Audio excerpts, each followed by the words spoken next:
there is a special kind of exhaustion. It's reserved for the woman who has always had to be strong alone. It feels like a heavy weight with no name.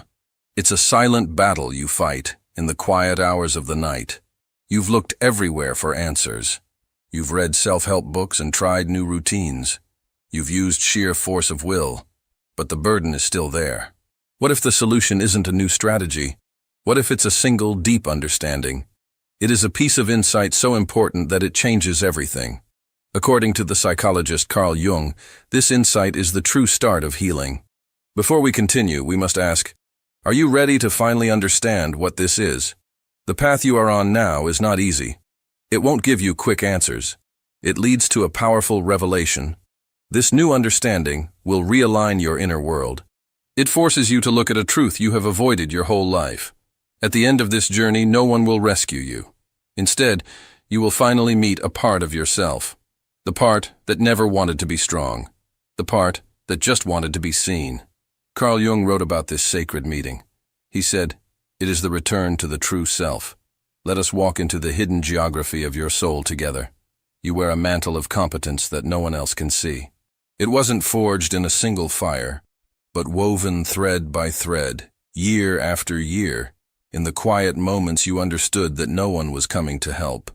Maybe you were 7, maybe 15, when the silent understanding settled into your young mind like dust. I am the one who has to hold this together. The adults in your world were physically present, but emotionally, they were in another country, speaking a language you couldn't understand. They looked at you, but their gaze passed right through you. In Jungian psychology, this is the devastating wound of the negative mother complex.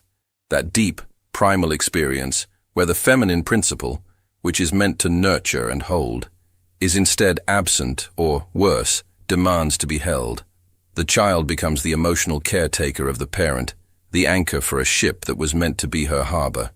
In that moment, a profound shift happened within you. You didn't choose to be strong. Strength was simply the only available response to an impossible situation. The alternative was to shatter. A child's psyche is miraculously adaptive, but this adaptation comes at a cost. You learned that vulnerability was a liability, that asking for help was a waste of breath, that your own tears were a language no one around you spoke. So you learned to be silent. You started managing emotions, solving problems, projecting an aura of calm capability, because it was the only way to keep your head above water. But what began as a survival strategy calcified into your identity. What Jung called the persona, the social mask we wear to function in the world, never felt like a mask to you. It fused to your very skin. The woman who is always capable, always reliable, the last one to break in a crisis. This role became so convincing that you yourself forgot who existed beneath it, and the people in your life grew accustomed to this version of you. They learned to lean on your strength, to depend on your capacity to carry it all. Eventually, they stopped asking how you were, because the answer seemed so obvious. You're the strong one. You've got this. But your body keeps an honest score. While your mind keeps planning, organizing, and caring for everyone else, your body begins to send out distress signals in the only language it has left. A chronic fatigue that no amount of sleep can cure. Aches and pains that wander through your body without a medical explanation. A nervous system humming with a constant low-grade alarm, always braced for the next impact. You can't relax, not even when you have the time, not even when you are completely alone, because a primal part of your subconscious is still on watch, whispering, "If I let go, even for a second, everything will fall apart." It's a paradox that Jung understood deeply. That which we resist most fiercely pursues us relentlessly. You fight against your own fragility, and so it follows you like a shadow. You refuse to fall, and so you live in a constant state of feeling on the verge of collapse. The immense energy you expend maintaining this fortress of strength is the very energy that starves your healing, because to heal would mean to lower the drawbridge, and to your nervous system that feels like annihilation. In your relationships, this pattern plays out with stunning precision. You attract projects, not partners, not by choice, not with conscious intent, but with the pull of a magnetic field. the partner who is emotionally unavailable, the friend who lives in a perpetual state of crisis, the family members who always seem to need something from you. Why does this happen? Because this dynamic is your native language. It is the only role in which you feel a sense of purpose and control. When you are the rescuer, the fixer, the giver, you never have to risk the terrifying vulnerability of receiving. To receive would be to return to that primal state of need you experienced as a child, when you reached out and found no one there. This is not a conscious decision. You don't wake up thinking, "Today I will find someone who needs me so I can avoid my own needs." It operates on a much deeper level, in the realm of the unconscious. Jung called it the repetition compulsion, that haunting tendency of the psyche to recreate the circumstances of an original wound, unconsciously hoping to resolve it this time. You are drawn to people who mirror your own emotional abandonment because some part of you believes that if you just give enough, love hard enough, fix enough, you will finally earn the prize that was withheld from you as a child. The feeling of being cherished, of being enough, just as you are. But it never works. It can't. Because healing the wound doesn't come from repeating the pattern more perfectly. It comes from finally breaking it.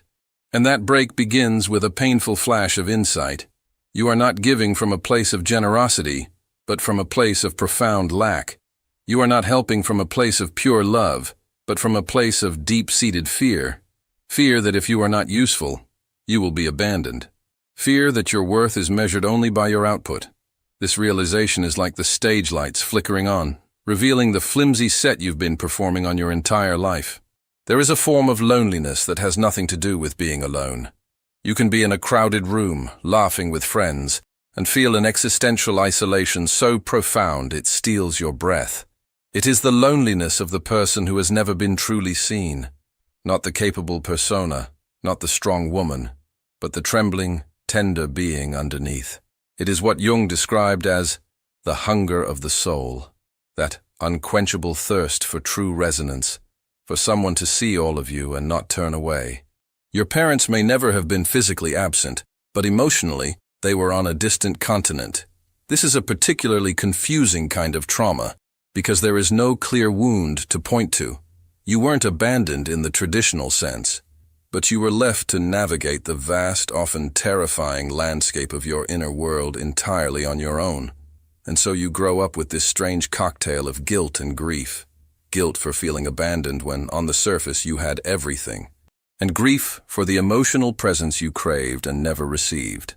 This emotional neglect shapes the way you move through the world.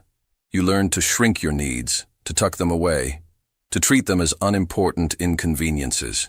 You learned that love is conditional, something to be earned through performance, through strength, through being as little of a burden as possible.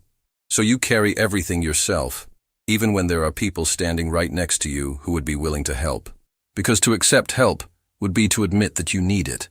And that feels like failure. In your quietest moments, you might wonder, why does even my success feel so hollow? You may have achieved everything you set out to. You are competent, respected, perhaps even admired. But there is a persistent emptiness that no accomplishment can fill. Why? Because the wound is not external. It is in that quiet, internal place where a younger version of you is still waiting to be seen, not for what she can do, but simply for who she is. Now we arrive at a turning point, a moment that is critical for everything that follows. Jung called the process you are now entering individuation. This is not an esoteric concept. It is the most painful and liberating journey a human being can take. Individuation is the process of allowing the false self to die so that the true self can be born. It begins by asking the terrifying question, who am I, if I am not the one who holds everything together? This question often triggers sheer panic. Your entire identity has been constructed around this role. If you were to lay it down, what would be left? The fear is real, because in a very real sense, a part of you is dying. But it is the part that was never truly you. It was a brilliant, necessary survival structure you built when you had no other choice. As an adult, you have a choice. You no longer have to play this part. But the fear of letting go is immense. The path of individuation leads you directly into the arms of your own shadow. In Jungian terms, the shadow is not the evil within you. It is everything you had to disown in order to be acceptable and to survive. For you, the woman who had to be strong, your shadow is filled with all the emotions you deemed unacceptable. Rage, grief, bone-deep exhaustion, resentment, and profound disappointment. Rage at those who were not there for you. Grief for the childhood you never had. Resentment toward those who took your strength for granted. To finally acknowledge these feelings is terrifying. You've spent decades suppressing them, believing they would make you weak. But the opposite is true. These repressed emotions are tying up enormous amounts of your life force. They are a subterranean river, constantly pressing against the dam you've built. When you begin to allow them to acknowledge their existence without judgment, something miraculous happens. Your energy begins to flow. You may feel more unstable at first, more vulnerable, but you will also feel more alive, more authentic, more you. There will be a moment, perhaps soon, where you break. Not metaphorically, but literally. A moment where you weep with an abandon you haven't allowed yourself in decades. Where the sheer weight of your exhaustion finally brings you to your knees. This moment is not your failure. It is the beginning of your liberation. Because in that collapse, you are finally giving the unspoken parts of you a voice. You are finally admitting, I have carried too much, for too long, all by myself. And this admission, as painful as it is the key that unlocks the door to freedom. Our culture teaches us to see a breakdown as a sign of defeat. But from a soulful perspective, a breakdown is often a breakthrough. It is the necessary death of the false self. It is the moment the old, rigid structure that no longer serves you finally gives way. And in the space it leaves behind, something new can grow. Something built not on fear, but on authenticity. Something that doesn't need to perform, but simply gets to be. Inside you, the little person you were before the world demanded your strength still exists. She did not disappear. She is waiting, in that deep inner chamber Jung called the soul. She is waiting for you to come back for her, to look at her and say, I am so sorry I had to leave you behind. I am sorry I forced you to grow up so fast. You deserved to play. You deserved to be small. You deserved to be held. This reunion with your inner child is not a sentimental exercise. It is profound psychological work. Jung believed we must become for ourselves the loving presence we never had. This is often called reparenting. You cannot change the past. You cannot go back and get what you needed. But you can, right now, begin to offer it to yourself in a way no one else ever could. This means learning to speak to yourself with the tenderness and patience you would offer a beloved child. It means honoring your own limits, taking your needs seriously, and allowing yourself rest without guilt. It also means taking responsibility, not for what was done to you, but for what you do with it now. No one is coming to save you. But the good news is, you no longer need to be saved. You are learning to save yourself. One of the most difficult lessons on this path is that forgiveness is not a moral obligation, but an act of energetic liberation. You don't forgive to absolve them. You forgive because you need the energy that is bound up in bitterness and resentment for your own life. Forgiveness is not saying what happened was okay. It is saying, I will no longer allow what you did to occupy precious real estate in my soul. I am taking my energy back. This process takes time. It is not linear. There will be days you feel healed and whole, and then a careless word or a difficult situation will throw you right back into old patterns. This is normal. Healing is a spiral. You will revisit the same themes again and again, but each time from a higher level of consciousness, with more compassion for yourself. What begins to change as you do this work? First, you become more aware. You notice the old patterns as they arise. You feel the pull to overgive, to take responsibility for others' feelings, to put your own needs last. And in that space of awareness, you have a choice. You no longer have to be on autopilot. You can pause, take a breath, and ask, what do I truly need in this moment? What would serve my highest good? Over time, your relationship with being alone begins to transform. Loneliness, for you, was always a punishment, a reminder of being abandoned. But slowly, it can transform into solitude, a sacred, chosen space with yourself. You begin to enjoy your own company, not because you are pushing others away, but because you are no longer running from yourself. You learn to rest in your own presence, without constantly needing external validation to fill the inner void. This is a profound sign of healing, when you no longer need to be busy all the time, when you can sit in silence without feeling anxious, when you have finally found a home within your own heart. Then, being alone is no longer a threat. It is nourishment. Your relationships will inevitably change. Some people in your life may become confused or even angry when you no longer operate in the old way, when you set boundaries, when you say no, when you stop being the first to rush in. Their reactions, while painful, are also informative. They show you who was in a relationship with you, and who was in a relationship with your function. Some relationships may need to end, and that is okay. Making space for the new sometimes requires letting go of the old. At the same time, you will find that different kinds of people are drawn to you. People who can meet you at this new depth. People who are not looking for a savior, but for an equal. These relationships feel different, lighter, more reciprocal, more authentic. They are based not on need and obligation, but on mutual respect and a genuine desire to see and be seen. In this process, you may discover a capacity that has lain dormant within you your entire life, the capacity to receive. For someone who has built an identity around giving, receiving can feel terrifying. It makes you vulnerable. It implies need. But true strength, the integrated strength Jung spoke of, lies in the balance between giving and receiving. A person who can only give is not whole. They are cut off from half of life's flow. Learning to accept a compliment, to let someone help you, to allow someone to be there for you. These are revolutionary acts.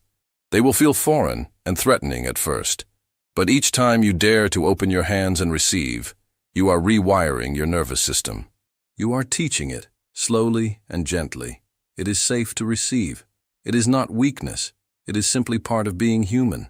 There is a moment in this journey that many women describe, a moment of quiet, profound insight. You might be sitting alone with a cup of tea, and suddenly you feel something you haven't felt in a very long time. Peace. Not the absence of problems, but a deep, resonant calm that is independent of your circumstances.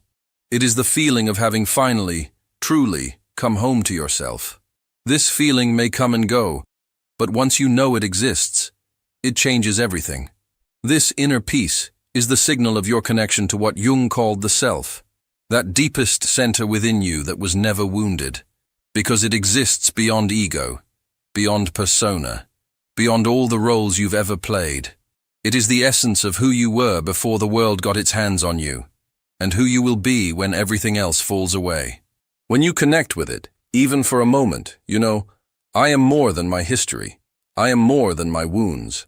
I am more than the roles I have played. From this place, your perspective shifts. The people who hurt you begin to look smaller, more human, wounded themselves. You understand they could only give what they had, and it wasn't enough. This doesn't erase the pain, but it robs it of its power. You are no longer defined by their inability to love you. You are a woman who survived a difficult story and chose not just to heal from it, but to grow from it. This doesn't mean life becomes easy. You will still face challenges. You will still have moments of doubt and fear. But you have something now you didn't have before, an inner anchor. You have the capacity to hold yourself through the storms. You have learned that you can feel deeply without drowning, that you can be vulnerable without shattering, that you can receive without losing yourself. And perhaps most importantly, you have come to understand that true strength is not about never falling. It is the courage to fall apart, knowing you have the capacity to put yourself back together, this time with more wisdom and more love. This inner freedom, this sovereignty of the soul, is the gift waiting for you at the end of this difficult road. It is a quiet gift, deep, unshakable, and entirely your own. The women who have walked this path carry a certain presence. It's a quiet authority, a groundedness that others can feel. They have nothing left to prove. They are simply, authentically themselves. And in that simple state of being, there is a power far greater than any armor they ever wore. You are on this path. Perhaps you are at the beginning, where everything still hurts. Perhaps you are in the middle, fighting to break old habits. Or perhaps you are further along, and these words feel like a homecoming. Wherever you are, it is exactly where you need to be. There are no wrong turns on this journey. Every step, even the ones that feel like they go backward, is part of it. This is the heart of individuation. It is not about reaching a final destination of perfection. It is the ongoing process of becoming more and more who you truly are. And it is your journey to walk. The healing we speak of here will not return you to who you were before. It will transform you into someone new. A version of you that has integrated her shadows and her light. A version that knows pain, and for that very reason, has a boundless capacity for compassion.